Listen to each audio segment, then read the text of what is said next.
The murder of Charlie Kirk is an American tragedy.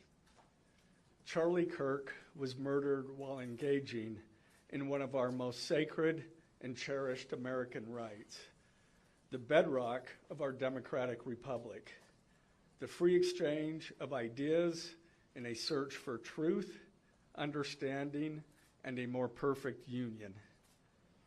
It is also an offense against the state and to the peace and enjoyment of the people of Utah and of all those who visit here. But Charlie Kirk's murder also strikes a more personal and intimate chord. Charlie Kirk was first and foremost a husband and a father to two beautiful young children. He was a son, he was a brother, and a friend. Like all murders, the senseless and needless taking of Charlie Kirk's life has shattered the lives of those he loved and those who loved him. To Charlie's wife, Erica, his two young children, his parents, his family, and his friends, I express my sincere condolences and offer my heartfelt prayers on your behalf. I also want to express my concern for everyone who was at Charlie's Turning Point USA event at the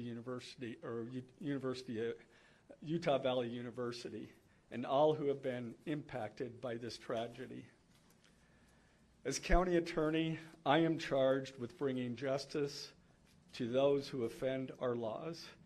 I am charged with bringing justice for those who are harmed. I am charged with bringing justice for Charlie Kirk.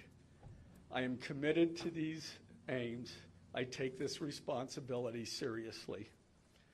Today, after reviewing the evidence that law enforcement has collected thus far, I am filing a criminal information charging Tyler James Robinson, age 22, with the following crimes. Count 1, aggravated murder, a capital offense, for intentionally or knowingly causing the death of Charlie Kirk under circumstances that created a great risk of death to others. Count 2, felony discharge of a firearm causing serious bodily injury, a first-degree felony. The state is further alleging aggravating factors on counts 1 and 2 because the defendant is believed to have targeted Charlie Kirk based on Charlie Kirk's political expression and did so knowing that children were present and would witness the homicide. The state is also charging defendant with count 3, obstruction of justice, a second-degree felony for moving and concealing the rifle used in the shooting. Count 4, obstruction of justice, a second-degree felony for disposing the clothing he wore during the shooting.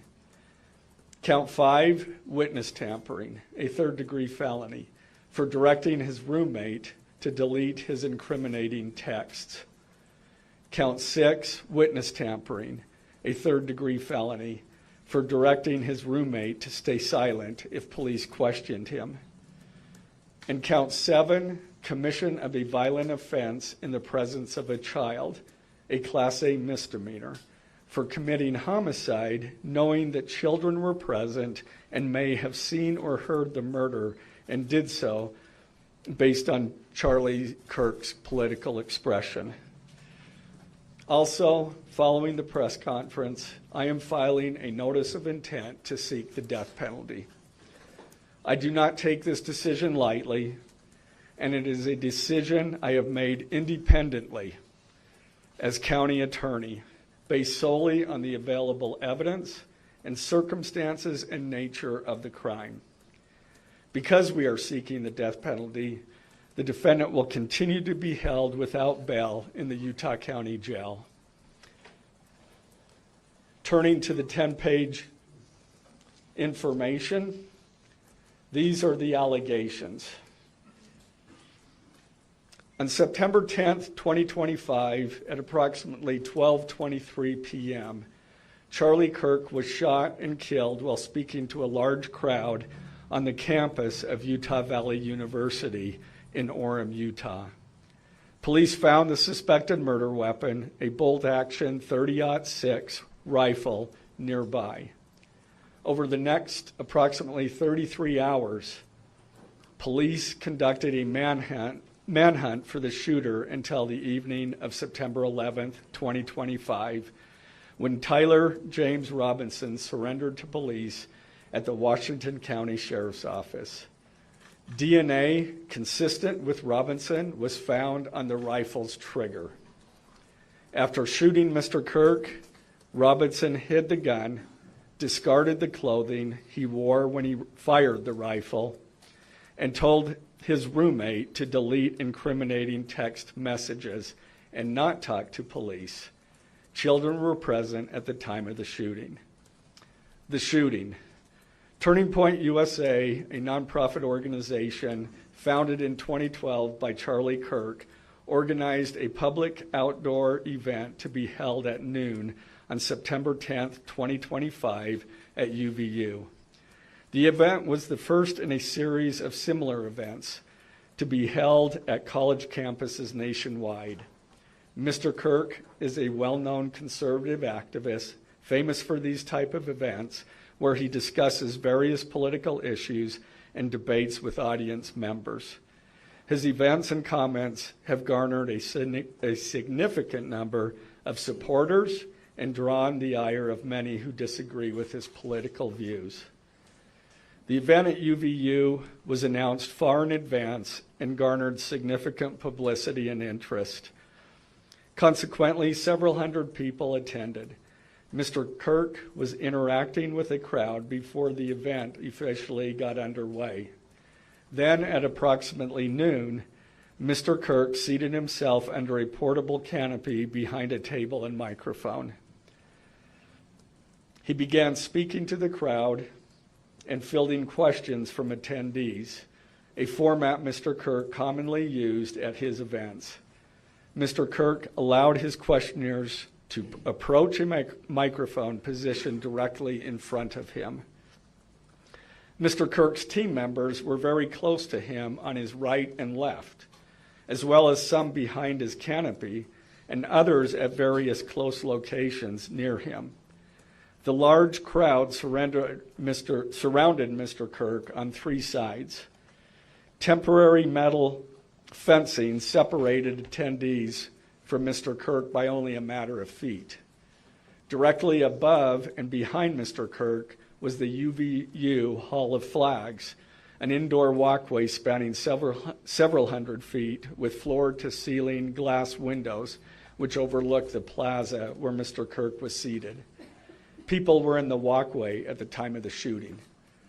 Approximately 15 minutes into the event, Mr. Kirk was answering a question about mass shootings by transgender individuals when a gunshot rang out. The bullet struck Mr. Kirk in the neck. He slumped to the ground almost immediately. The bullet's trajectory passed closely to several other individuals beside Mr. Kirk, including the questioner who was standing directly in front of Mr. Kirk. Children were visible near Mr. Kirk's stage when he was shot. Mr. Kirk was rushed to a nearby hospital where he was declared deceased. The medical examiner's report is still pending. So UVU surveillance. So at the moment of the shot, a UVU police officer was watching the crowd from an elevated vantage point. As soon as he heard the shot, he began to scan the area for threats. Believing the shot came from a rifle because of its sound, he looked for potential sniper positions. He noted a roof area approximately 160 yards away from Mr. Kirk as a potential shooting position and rushed there to look for evidence. The suspected shooting position is adjacent to an open, publicly accessible walkway. To access the suspected location, A person must climb over a railing and then drop to the roof only slightly below. The having lain on the roof, impressions in the gravel potentially left by the elbows, knees, and feet of a person in a prone shooting position. Police reviewed surveillance from the camera covering the roof and discovered that it recorded an individual dressed in dark clothing cross the railing from the public walkway and drop onto the roof at approximately 12:15 p.m.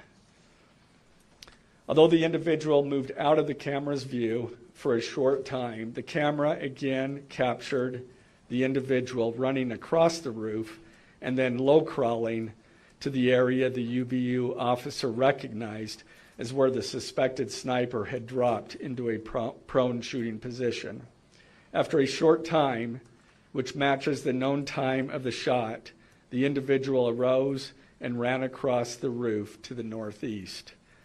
This discovery led to an intensive review of UBU surveillance recordings to attempt to track and identify the suspect. Surveillance revealed the following. At approximately 11:51 a.m., the suspect entered campus from the north. He is seen wearing a black shirt with an American flag in the center, a dark baseball cap, and large sunglasses. Throughout the surveillance, the suspect keeps his head down and rarely raises his head enough to get a clear image of his face. As he proceeds across the campus, he is seen walking with an unusual gait. The suspect walks with very little bending in his right leg, consistent with a rifle being hidden in his pants. This unusual gait continues until the suspect is seen crossing the railway off the open walkway and onto the roof, where he leaves the camera's view. A camera later captures the suspect as he runs across the roof to the suspected shooting position.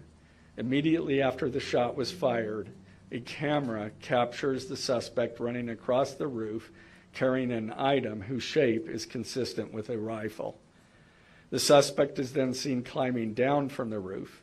He appears to drop the item he was carrying as he hits the ground in a controlled fall. He then picks up the item and runs toward the northeast end of campus. Expanded crime scene investigation. Law enforcement officers followed the suspect's escape path to the northeast end of campus, where they believe the suspect left campus and entered a wooded area. In that wooded area, investigators found a bolt-action rifle wrapped in a towel. The rifle contained one spent round and 3 unspent rounds. This is consistent with the facts officers observed at the time of and immediately after the shootings. No shell casings were found on the roof, suggesting a bolt action rather than an auto-loading weapon, and only a single round was fired. Each round in the rifle contained an etched inscription as follows. The fired cartridge was etched, "No Tice's bulge, OWO, what's this?" The second cartridge that was again not spent, the last 3 were not spent, were not fired. The second, "Hey fascist, catch," with arrow symbols. The third cartridge, "Oh Bella Chow, Bella Chow, Bella Chow, Chow Chow." The fourth cartridge, "If you read this, you are gay, LMAO." The rifle, ammunition rounds, and towel were sent for forensic processing. DNA consistent with defendant was found on the trigger, other parts of the rifle, the fired cartridge casing, 2 of the 3 unfired cartridges, and the towel. Law enforcement was unable to immediately locate the shooter, so they published photos of the shooter from the UVU surveillance cameras and asked for the public's help to identify him. Meanwhile, law enforcement continued to try to identify the shooter through other means. the Washington County investigation. On the evening of September 11th, 2025, as law enforcement continued their investigation, Tyler James Robinson went to the Washington County Sheriff's Office with his parents and a family friend to turn himself in. Robinson's mother stated that the following to police. On September 11th, 2025, the day after the shooting, Robinson's mother saw the photo of the shooter in the news and thought the shooter looked like her son. Robinson's mother called her son and asked him where he was. He said he was at home sick and that he had also been at homesick on September 10th. Robinson's mother expressed concern to her husband that the suspect shooter looked like Robinson. Robinson's father agreed. Robinson's mother explained that over the last year or so, Robinson had become more political and had started to lean more to the left, becoming more pro-gay and trans rights oriented. She stated that Robinson began to date his roommate, a biological male who was transitioning genders. This resulted in several discussions with family members, but especially between Robinson and his father, who have very different political views. In one conversation before the shooting, Robinson mentioned that Charlie Kirk would be holding an event at UVU, which Robinson said was a stupid venue for the event. Robinson accused Kirk of spreading hate. Robinson's father reported that when his wife showed him the surveillance image of the suspected shooter in the news, he agreed that it looked like their son. He also believed that the rifle that police suspected the shooter used matched a rifle that was given to his son as a gift. As a result, Robinson's father contacted his son and asked him to send a photo of the rifle. Robinson did not respond. However, Robinson's father spoke on the phone with Robinson. Robinson implied that he planned to take his own life. Robinson's parents were able to convince him to meet at their home. As they discussed the situation, Robinson implied that he was the shooter and stated that he couldn't go to jail and just wanted to end it. When asked why he did it, Robinson explained there is too much evil and the guy, referring to Charlie Kirk, spreads too much hate. They talked about Robinson turning himself in and convinced Robinson to speak with a family friend who is a retired deputy sheriff. At Robinson's father's request, the family friend met with Robinson and his parents and convinced Robinson to turn himself in. The family friend spoke to police and reported telling Robinson that it would be best if he brought all evidence with him to the sheriff's office to avoid police having to search his parents' home. The friend also asked Robinson if he had any clothes that were related to what he did. Robinson replied that he had disposed of the clothes in different areas. The roommate. Police interviewed Robinson's roommate, a biological male who was involved in a romantic relationship with Robinson. The roommate told police that the roommate received messages from Robinson about the shooting, and he did provide those messages to police. On September 10th, 2025, the roommate received a text message from Robinson which said, "Drop what you're doing. Look under my keyboard." The roommate looked under the keyboard and found a note that stated, quote, "I had the opportunity to take out Charlie Kirk, and I'm going to take it." Police found a photograph of this note. The following text exchange, then took place. After reading the note, the roommate responded, "What? You're joking, right?" Robinson, "I am still okay, my love, but am stuck in Orem for a little while longer yet. Shouldn't be long until I can come home, but I gotta grab my rifle still. To be honest, I had hoped to keep this secret till I died of old age. I am sorry to involve you. Roommate, you weren't the one who did it, right? Robinson, I am. I'm sorry. Roommate, I thought they caught the person. Robinson, no, they grabbed some crazy old dude, then interrogated someone in similar clothing. I had planned to grab my rifle from my drop point shortly after, but most of that side of town got locked down. It's quiet, almost enough to get out, but there's one vehicle lingering. Roommate, why? Robinson, why did I do it? Roommate, yeah. Robinson, I had enough of his hatred. Some hate can't be negotiated out. If I am able to grab my rifle unseen, I will have left no evidence. Going to attempt to retrieve it again. Hopefully they have moved on. I haven't seen anything about them finding it. Roommate, how long have you been planning this? Robinson, a bit over a week, I believe. I can get close to it, but there is a squad car parked right by it. I think they already swept that spot, but I don't want to chance it. Robinson again, I'm wishing I had circled back and grabbed it as soon as I got to my vehicle. I'm worried what my old man would do if I didn't bring back Grandpa's rifle. IDEK if it's had a serial number, but it wouldn't trace to me.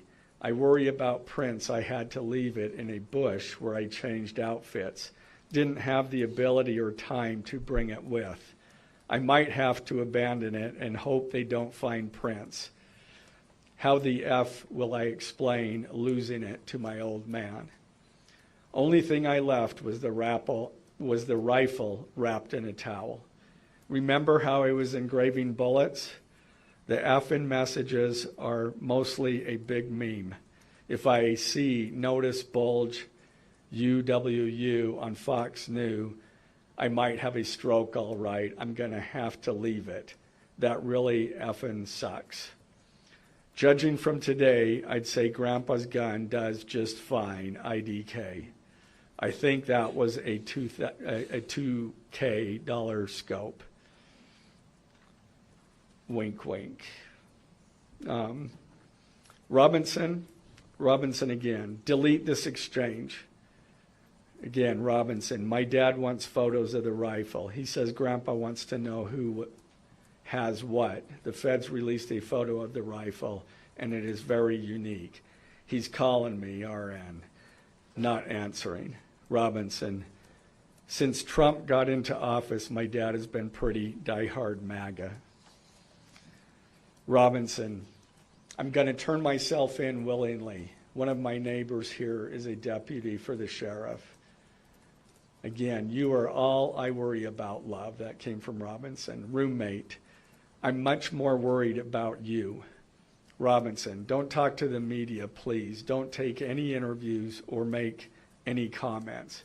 If any police ask you questions, ask for a lawyer and stay silent. The search for Robinson's residence. Police executed a search warrant on Robinson's residence. During that search, police discovered a shell casing with etchings like the etchings found on the shells in the rifle near UVU. Police also found several target boards with bullet holes in Robinson's home. Now, as I stated in the beginning when I read those allegations, these are allegations. And like the evidence set forth in this statement, those allegations, what you've heard from the media, even from state and federal officials, has not been tested in the crucible of a jury trial. I understand the public's desire to know the facts. My own family members have pressed me for information. Why are we reluctant to share the details of the investigation itself and comment on the case? Because I want to ensure a fair and impartial trial. I became a prosecutor because of my love for the ideals of this great country and the principles embedded in our Constitution. The free exchange of ideas and opinions is critical to this great American experiment, but so too are the protections afforded to the accused found in the Fifth and Sixth Amendments. The right against self-incrimination, the right to a speedy and public trial, the right to the effective assistance of counsel, the right to confront one's accusers, and the right to compel the attendance of witnesses. And perhaps most importantly, under our Constitution, the accused is presumed innocent until we, the state, prove to an impartial jury of defendant's peers his guilt beyond a reasonable doubt. That jury cannot rely on our allegations, on what they hear in the news, or on what they hear from a public official. The jury is the sole trier of fact, and they will ultimately determine those facts based on evidence a trial judge has determined is admissible.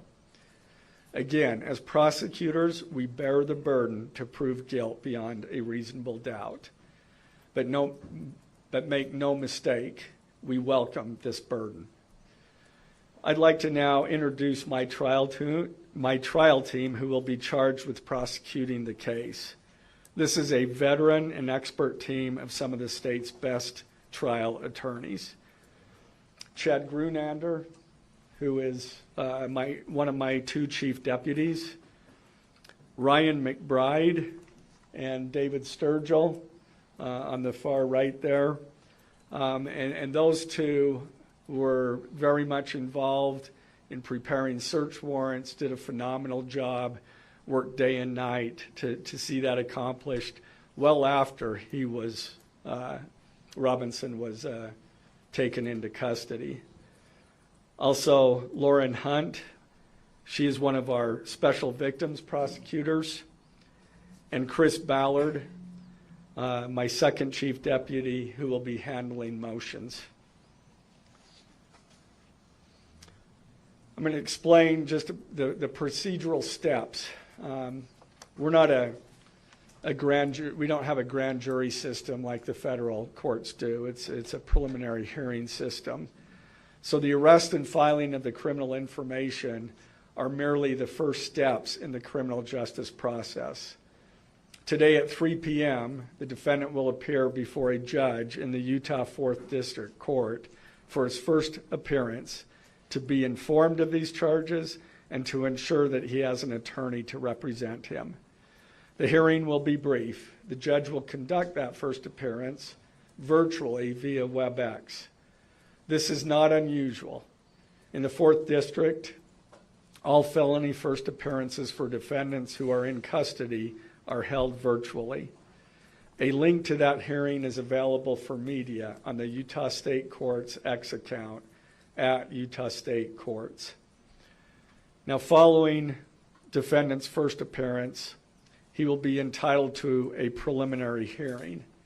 At that hearing, the state will be required to show probable cause that defendant committed the crimes. The purpose of the preliminary hearing is not to determine guilt, but simply to assure the court that the prosecution has enough evidence to proceed to trial. If a judge finds probable cause and binds the case over for trial, an arraignment hearing will be held. At that hearing, a judge will again inform defendant of the charges against him and require him to enter a plea to each charge. The next step following the arraignment is an opportunity for the parties to file any relevant motions and then ultimately the trial itself. This case has generated a tremendous amount of interest across our nation and even the world. The public's desire for information is understandable, but it bears reiterating that this case will be tried in a court of law consistent with our Constitution, not the court of public opinion. Thus, we will only discuss the case with the press occasionally. It will not be a day-to-day or even week-to-week occurrence. but we will only do so in a manner as not to jeopardize the fair trial process. Before I conclude, I want to express my appreciation for the tireless work of our local, state, and federal law enforcement officers. They have an extremely difficult, dangerous, and often thankless job. I'm proud to acknowledge the exceptional work they do every day, and particularly their work on this case. It was truly a marvel to witness. Their skilled work and dedication have brought us to this point. I'm also grateful for the leadership demonstrated by Bo Mason, the Commissioner of the Utah Department of Public Safety, FBI Special Agent in Charge Rob Bowles, Utah County Sheriff Mike Smith, our local police chiefs, and Felice John Vitti, the acting U.S. Attorney for the District of Utah. I'm also grateful for the support of our Governor, Spencer Cox, and our Attorney General, Derek Brown, who is standing behind me today and has offered his support and resources as we proceed to trial. Finally, I want to thank our Utah County Commissioners, Amelia Powers Gardner, Brandon Gordon, and Skylar Beltran. They too have pledged to assist with the resources needed to successfully prosecute this case. I will now take a few questions. For questions, ladies and gentlemen, just really fast, if you could identify yourself and what are good from CDS News. Okay. Did your investigation uncover any individuals that may have known about this shooting in advance? They are still looking into it. It's an undergoing investigation. So is that a possibility? They haven't ruled that out. Mr. Gray? I thought in there with CNN, the text message that you exchanged with your roommate, can you kind of give us a sense of, did that happen over several hours? Did it happen before? I don't have that information. Emily Anderson, State Star Attorney, Tribune. I know, acknowledging that you made this decision to pursue the death penalty independently, did you hear it all from the Trump administration or Governor Cox's administration as you were working on these charges? I talked to officials from both administrations, but I was not pressured to make a decision. I understood their feelings on it because it was in the news, but we didn't really discuss that. Mr. Gray, the FBI director, sir. Any indication that transgender issues played a role in the motivations for this shooting? I'm going to stick to what I just stated in my public, in our information. I think that is pretty much set forth there. Mr. Gray, Ben Winslow, Fox 13 News. Just asking, are you planning to file additional charges against anyone else in connection with this? Again, we don't have any information at this point of additional suspects, but I know that our law enforcement agencies are continuing to follow leads. Mr. Gray, the FBI director today said that you are, quote, or that other people, a number of people are being investigated and interrogated. So it seems that there are people who might be up for possible charges. Yeah, I'm not. Do you believe that the suspect was a lone wolf, or could this be part of a? I can't comment on that. I'm not aware of all their investigation. I just know that these agencies are continuing to investigate this case and follow all leads. Mr. President, Times would like to know, how does this possibly interface with any federal charges? That's up to the feds. They have different charges, and they're reviewing the evidence. And after they review the evidence and the law, they could file charges, but I'm not privy to exactly what they're looking at. Dennis, have faith with the BBC. You spoke a lot about text messages with the roommate. The governor previously said the roommate is cooperating, but could we see charges against the roommate? Again, I'm not prepared to answer that question. Mr. Gray, is it unusual to cite a political motivation as an aggravating circumstance? It's part of our code, and so we charge that. And Mr. Gray, Jim Suak with KUTV. For those that aren't of a legal mind, is this a confession, the text messages? Is that legally a confession? And is he cooperating since he's been taken into custody? Ultimately, a judge will determine that at trial.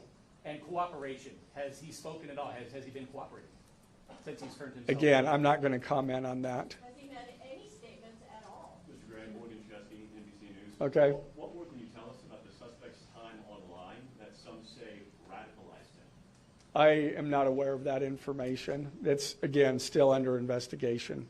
And has he expressed any remorse so far about this attack? I am not going to comment on that. Is he continuing to not cooperate? I am not going to comment on that. Mr. Gray, the FBI director has been way out in front in terms of presenting evidence to the public. Your team has been very circumspect, very measured in what they've let out. Has that hampered your investigation and the build-up to this criminal? Well, as attorneys, we typically like to control that information to preserve an impartial jury and a fair trial. So it hasn't made it much easier. Does he have a lawyer yet? Excuse me? Does the suspect have a lawyer? I don't have that information. Can you tell us more about what the family may have said in interviews? Um, His mother? What the family said is what I provided. Mr. Kirk, do you anticipate that the defense will try to get this trial moved out of Utah County, and how will you respond to that? That, from where?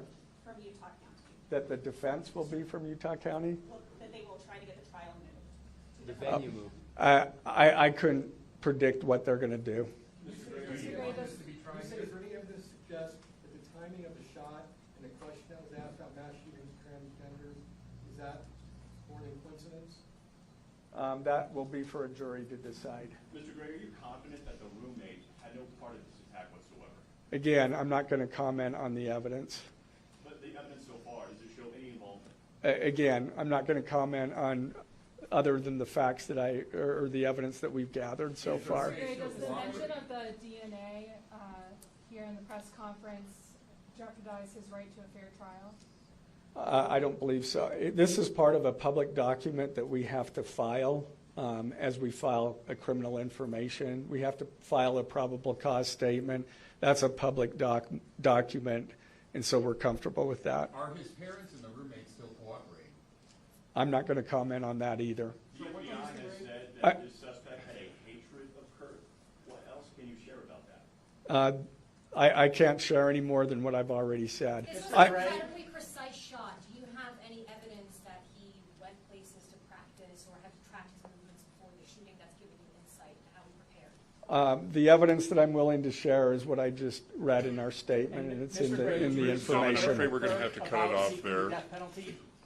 Okay. If you could just answer, did you consult Erica Kirk about seeking the death penalty? I'm not going to comment on that. Okay, thank you, ladies and gentlemen.